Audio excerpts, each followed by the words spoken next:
Hello, everyone. Brian Guillotte here. I am continuing my blog on a video to give the audience a chance to see who I am and get a chance to meet me one on one here. And I'm going to continue by going on from where I left off with the words, with the paragraphs, and the summons part. Um, the courts did a frivolous report, of course, on my case, and they accepted the case. So summons were then to be issued. The summons were issued at different times to Correct Health, Dr. Phillip Knowlin, Lafourche Parish, ETAL, and Correct Health was one of the first ones to get served as my summons. The Eastern District gives the summons paper saying that all government agencies have 60 days to answer the plaintiff's um, uh, complaint, and all non-government agencies, well, like Correct Health and Correct Health, which is independent from the government, they had 21 days to answer my summons. And I'll be posting a copy of a sample copy of the summons onto my blog for y'all to go ahead and give me what y'all think that this meant, because Correct Health did not answer in the 21 days given by the courts. They were late on their time, on the time that they filed their answer to my complaint. So the paper says if the defendant does not file uh, the their answer within this time, judgment by default will be entered for the plaintiff for the amount demanded in the original complaint. Um, they were late. I filed for motion for default judgment for the plaintiff.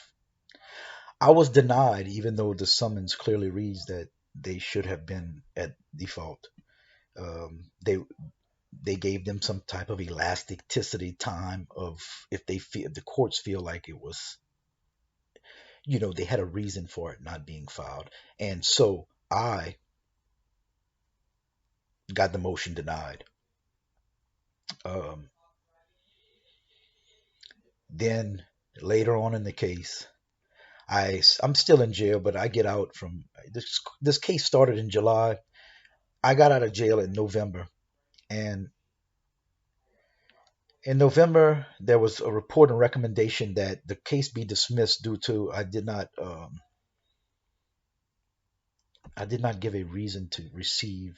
Um, I didn't give the courts any reason. Like, it should be dismissed. I gave no reason for a civil action to be taken.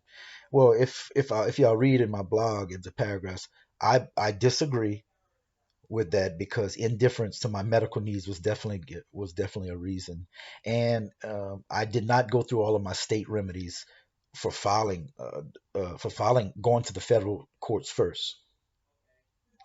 But I got a question for the audience.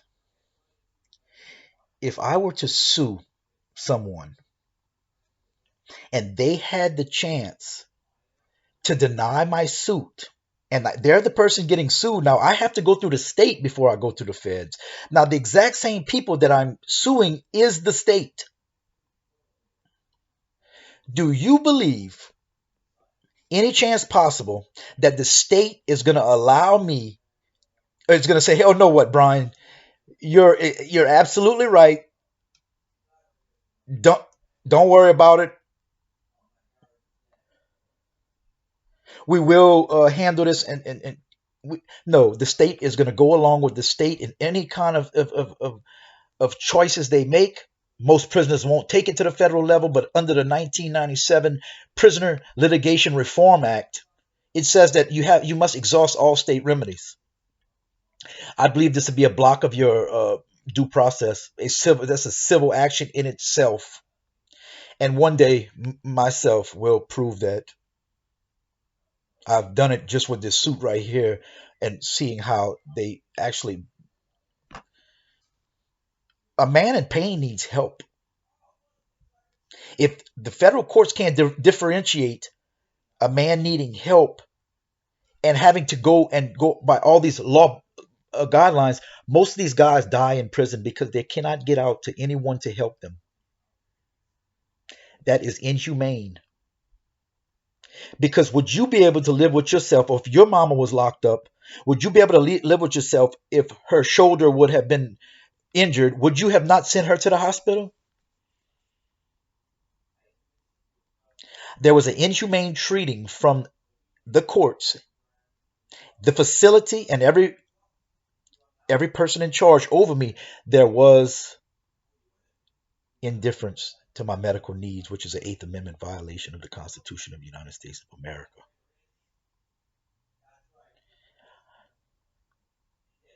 So let me continue with this.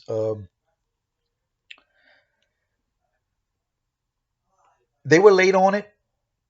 They were excused. I got the first report and recommendation in saying, it should be dismissed for those two reasons. I didn't give any reason for it to get restitution and I did not exhaust all of my state remedies.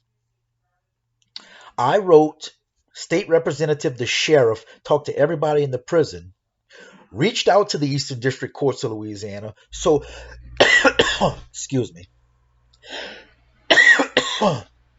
what else could I do? Not having a law library or anyone to help me to tell me what kind of remedies should I've exhausted. Because to me, I worked hard in complaining about my pain because I usually don't complain about it that much. I worked very, very hard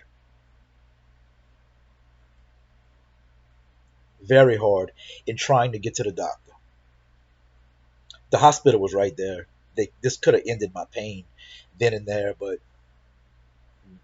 audience, when I tell you the pain was just undescribable. I lived 8 months in jail with the worst.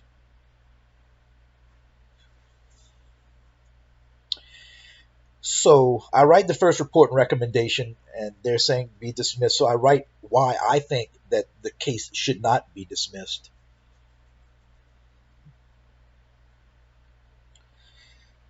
They adopted that from me, and so Correct Health and the rest, Lafourche Parish and Terrebonne Parish and the rest of my defendants again wrote the same thing, and I did not reply in the amount of time that it was for the report and recommendation, and my case was dismissed. So you tell me if there's fairness in any of that. You know,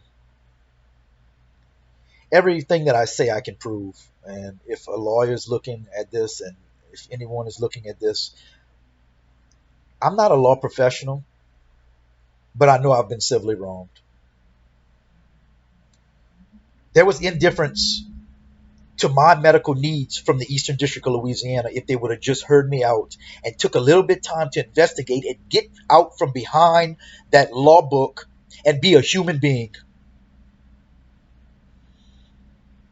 A lot of these lives can be saved out here in jail or whatever. We paying our dues. Look at me. Got out of jail. I've never really done anything as far as furthering my education ever, worrying about how I was going to make money because I lived on the other side of life. Now I choose to live on,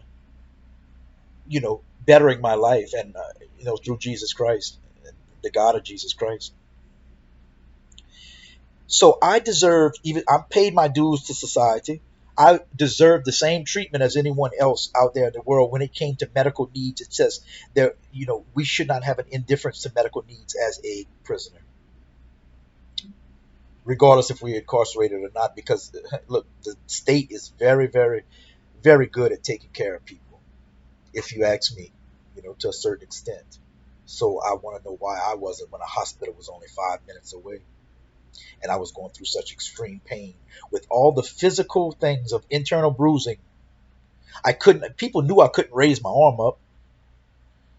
I want to know why I wasn't sent to the hospital, and the Eastern District knew about my situation. And I had probably wrote three uh, motions to, excuse me, to be sent to the hospital, which all got denied under the writ of mandamus, which says a higher court can tell a lower court what to do in uncertain situations. Why wasn't that writ of mandamus given to me? I still don't know, because the letters that I wrote, the motions that I wrote to the courts, and the amount of paperwork that was written in this case gave a clear outlook to the Eastern District on what I was going through. But the inhumane treatment of not taking my case as just a case, to take it and take and say, hey, look, this is an individual case. Everybody always says, and we have manifested this over time, every case is different. Just because you have a law for one case doesn't mean that that law is going to work for another case. I'm not a law professional, but God has granted me with a little wisdom, and it did not work in this case. I needed help. No law library, which violated my amendment right of access to all law materials. And I'm doing this without a law library. And could the Eastern District have sent me a law library? Susan Jovanovich, the head of the judicial board in the state of Louisiana, was written to. Folks, I don't even know how many people I wrote, trying to get answers to the situation that was going on with me. And I got no help. There was an indifference all the way around the board from everybody who was authority over me. And I want to inform the world, well, not really the world, but the United States of America, what's going on in the prison system when it comes down to medical needs.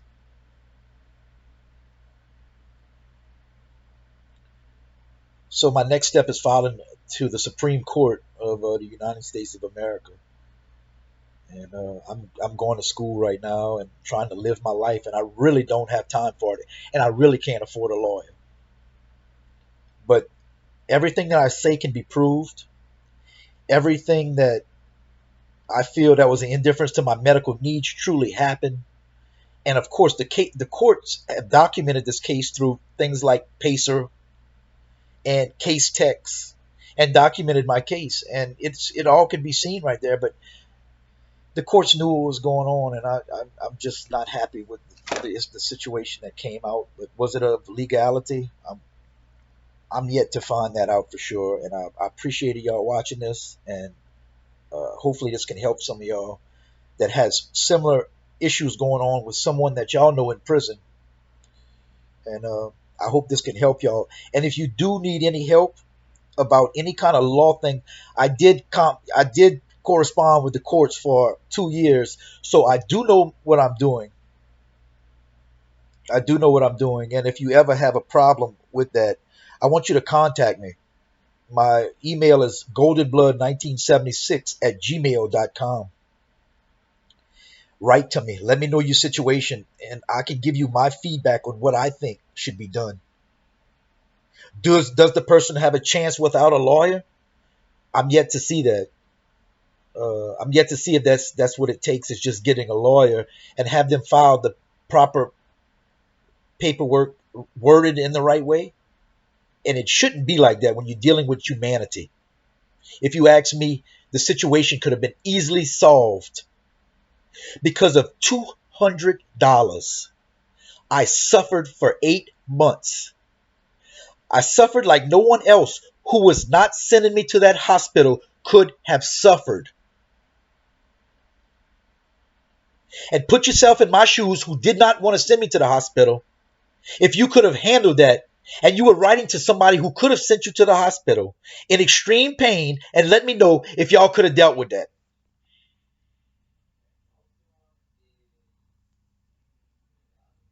I'm sorry, I got a little emotional. I shouldn't do that. And I just can't believe this. So give me your thoughts on the blog. I got some more information that I'm going to post as far as paperwork. I'm going to take a picture of the paperwork, and I want to post it on the site, on this blog. And y'all review the case and let me know what's happening and see what's going on. Thank y'all for your time.